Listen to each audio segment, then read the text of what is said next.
So what are the striker options then, Dharmesh, for Manchester United? Look, it should be subject to them being some money available. Yeah, but it should be said, MBUEMO, as Michael was mentioning there, he's the primary focus just now after they brought in Cunha, and then potential sales of those 5 players that we've spoken about, and maybe more as well. But they are still exploring a deal in the background for a striker. It's understood that Juventus actually mentioned the potential sale of Dusan Vlahovic, while Juventus and Manchester United were discussing a potential deal for Jadon Sancho.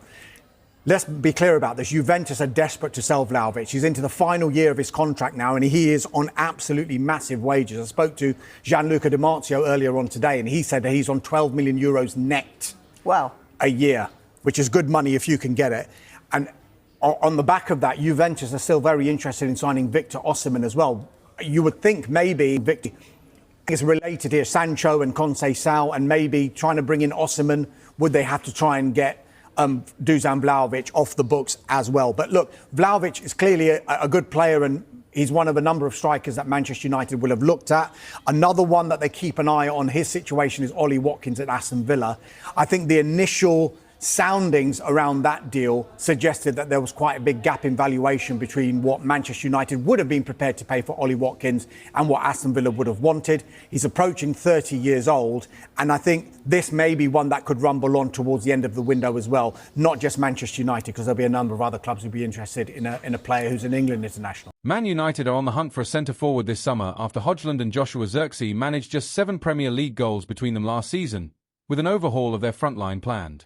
Aston Villa are reluctant to sell Watkins to Man United as they prepare for next season's Europa League campaign, but Football Insider sources have said the striker will be an ideal addition for the Red Devils.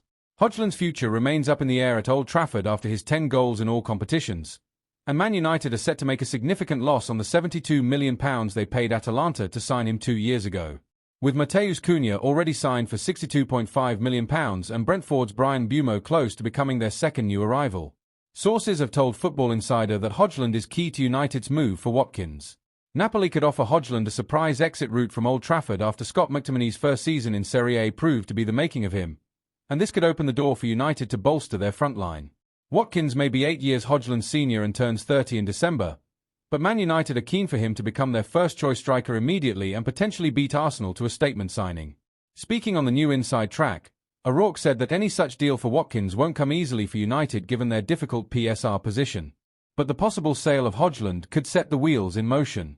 If Man United are looking at a good centre-forward to come in and improve their squad, Ollie Watkins would tick a lot of boxes, he told Football Insider.